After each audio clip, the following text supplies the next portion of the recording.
Up to this point, most of the nucleophilic substitution reactions that we've looked at have used anionic nucleophiles. So when the leaving group leaves and takes its electrons with it, something with a negative charge is spit out of the molecule, and something with a negative charge comes in if the nucleophile is anionic, and overall the charges are going to balance. That allows for the simplest mechanism to get a neutral product, such that the SN2 reaction is one step and the SN1 reaction is two steps. However, as we have seen, especially for the SN1 reaction, many nucleophiles are actually neutral. Remember, for the SN1 reaction, you can have a nucleophile that's graded C on my scale of nucleophilicity. So when you have a neutral nucleophile, we have to add one more step to the mechanism in order to get a neutral product. And that additional step is a proton transfer step. Therefore, the SN2 mechanism will now go up to 2 steps, and the SN1 mechanism will go up to 3 steps.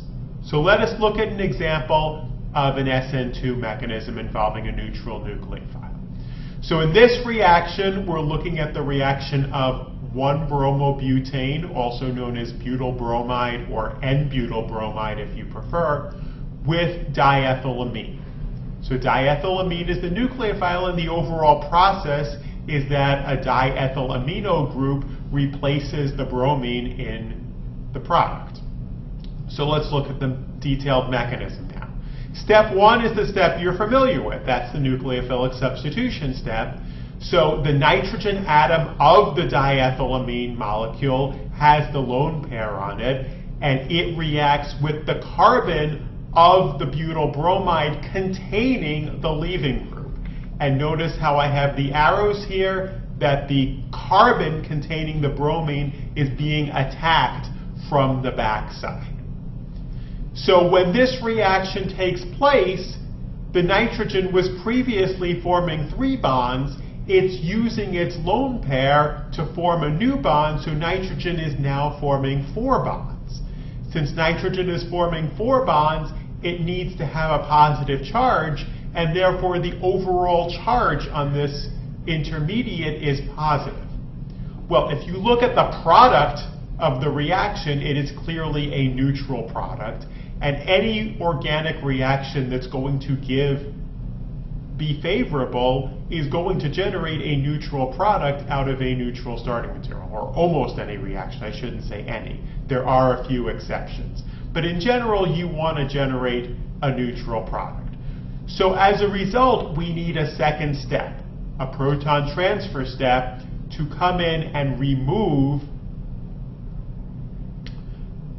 the extra hydrogen that's on the product. Okay, so what is our base that comes in and removes that hydrogen? Well, the answer is that it is a second molecule of diethylamine. If you go look at the overall reaction scheme, I showed that butyl bromide reacts with 2 molecules of diethylamine. So the second molecule of diethylamine comes in and removes the hydrogen in a proton transfer step. Remember that a proton transfer step requires 2 arrows, one going from the base to the hydrogen to form that new bond, and then the second one going from the NH bond and putting the electrons back on nitrogen to regenerate the lone pair.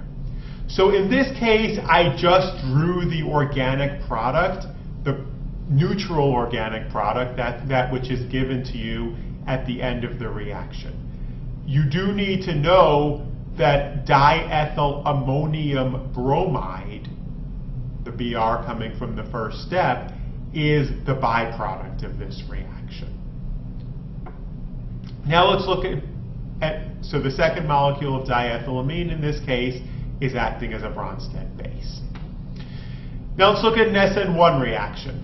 The SN1 reaction, we're reacting tert-butyl bromide with diethylamine. Okay, so this is going to go by the familiar first step of the SN1 reaction, which is loss of a leaving group to generate the carbocation. We cleave the carbon-bromine bond heterolytically, putting the electrons on the bromine, generating Br-, and leaving the terp-butyl carbocation. At this point, the nucleophile, the diethylamine, comes in and attacks. You form a bond between the nitrogen and the carbon that's positively charged, with both of those electrons coming from the lone pair on the nitrogen. Therefore, there's a curved arrow leading from the nitrogen to the carbon. Just as in the case of the SN2 reaction, this nitrogen still has its hydrogen on it and is therefore positively charged. And the final product needs to be neutral. So the third step now is completely analogous to the third step in the SN2 mechanism, and that's a proton transfer step. Diethylamine acts as a base, removes the hydrogen that's on the nitrogen in the what will become the organic product. So you have an arrow leading from the lone pair on the nitrogen to the hydrogen. You break the NH bond in the product. So we need another arrow going from the bond to the nitrogen, and that gives us the organic product. And in this case, I have included the diethyl ammonium cation, which would then go with the Br- that's lost in the first step to give the byproduct. Okay, so the added step in both of these mechanisms is the last step, the proton transfer to form the neutral product. Otherwise, the SN1 mechanism still has the loss of the leaving group and the attack of the nucleophile as separate steps, while the SN2 mechanism has both of those processes taking place at the same time.